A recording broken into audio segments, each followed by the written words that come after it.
But now, I want your calls on this. Should Prince Harry get full royal protection when he's in the UK? 0207 862 2222. The Duke of Sussex has arrived at court to challenge the decision the government made to change his security status. The committee downgraded it in February 2020 after he and his wife Meghan stepped back from life as working royals.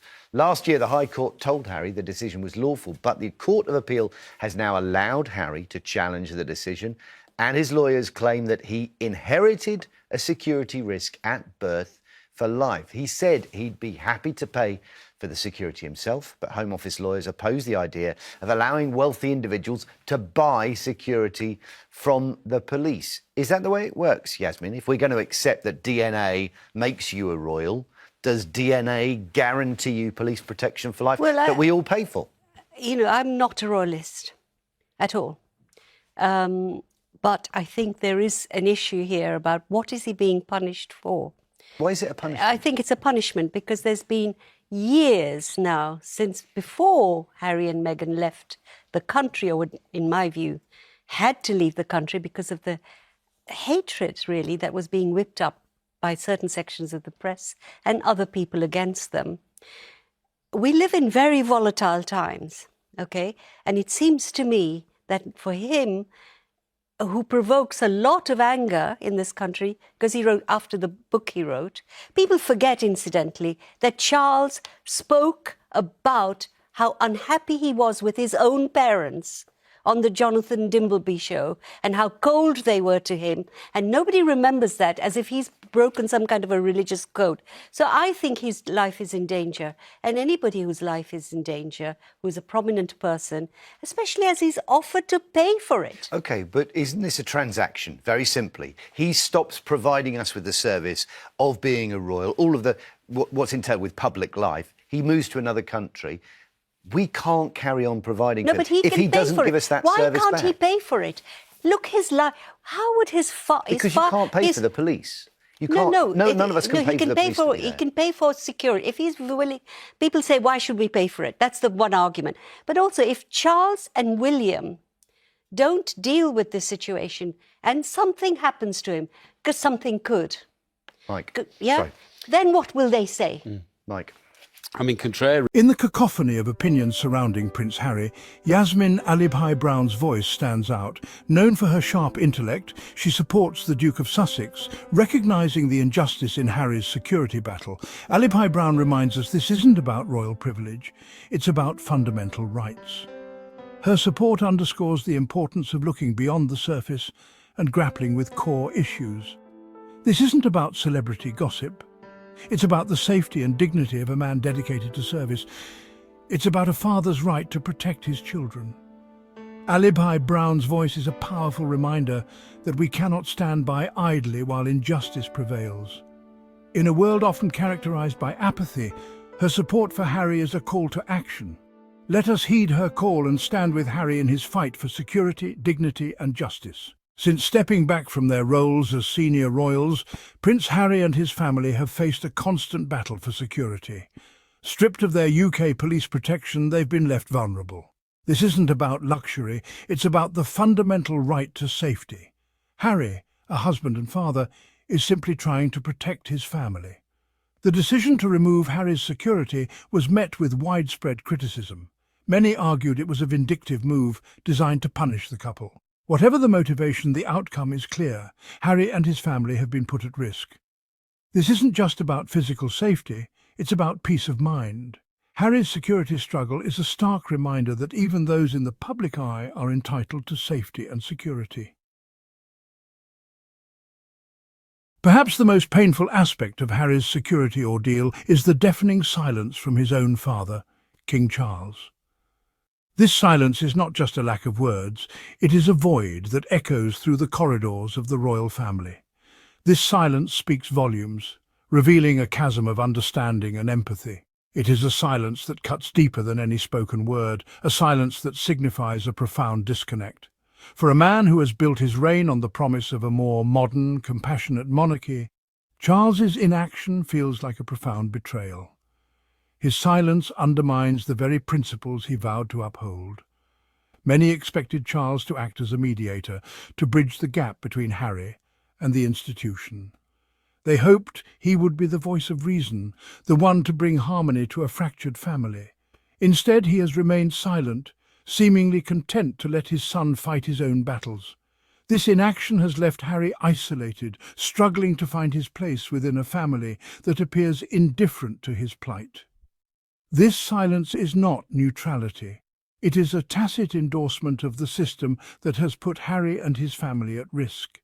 It is a silence that speaks of complicity, of a willingness to let the status quo prevail. Charles's silence is a painful reminder that even within families, loyalty and support can be conditional. It is a stark reminder that blood ties do not always guarantee unwavering support.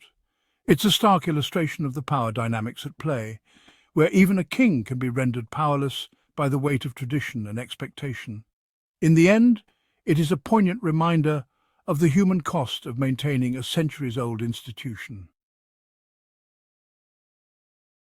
Harry's fight for security hasn't been confined to the court of public opinion. He's taken his case to the courts, challenging the UK government's decision to deny him police protection.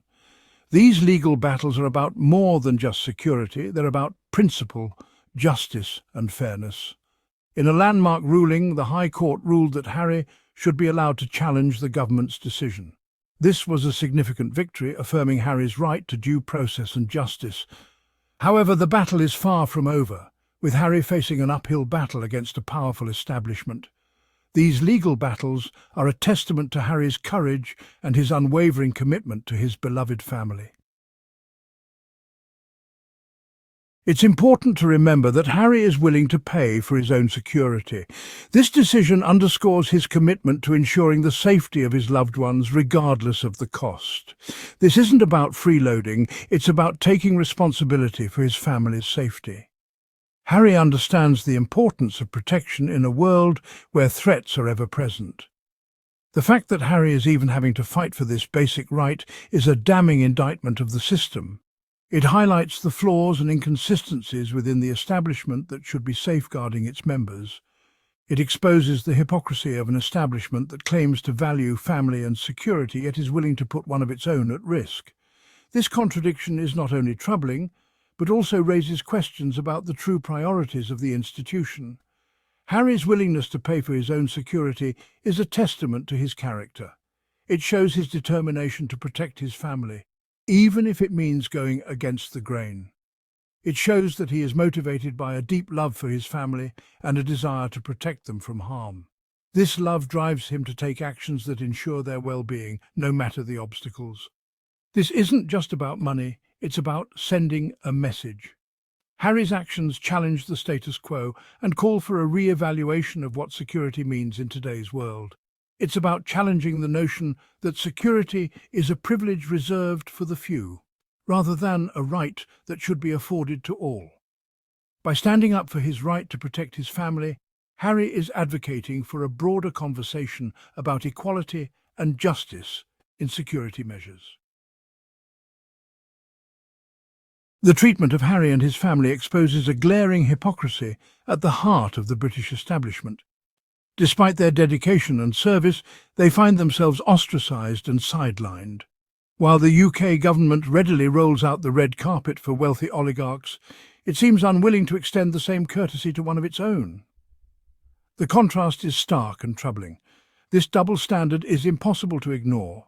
It highlights a troubling trend where wealth and influence are valued over loyalty and service. It suggests that the UK is more interested in courting the favour of the wealthy and powerful than in protecting the safety of its own citizens. The implications of this are far-reaching and concerning. It's a damning indictment of a system that seems to prioritise profit over principle. The message being sent is clear and disheartening. The message is clear: money talks, but loyalty and service count for little. This reality is a bitter pill to swallow for those who have dedicated their lives to serving the nation. It raises serious questions about the direction of British society and the values it truly holds dear. Are we moving towards a society where wealth is the ultimate measure of worth? This hypocrisy is particularly galling given the UK's history of fairness and justice. It forces us to reflect on what kind of society we want to be and the principles we choose to uphold. As the world watches this drama unfold, one can't help but wonder, where is King Charles's heart in all of this? This isn't just about royal protocol, it's about a father's duty to protect his son. Charles has a unique opportunity to redefine what it means to be a modern monarch. He can choose compassion over tradition, empathy over indifference. Will he be remembered as a king who valued tradition over family, or as a father who stood up for what is right? This is a defining moment not just for the royal family, but for the UK as a whole. So if you believe in justice, if you believe that no one should have to beg to be safe, then stand with Harry. And if you admire his courage, his love for Meghan, and his refusal to be bullied back into silence, then say it loud. As always, thank you for tuning in to Meghan and Harry Tales. Hit that like button, subscribe if you haven't already, and share this with someone.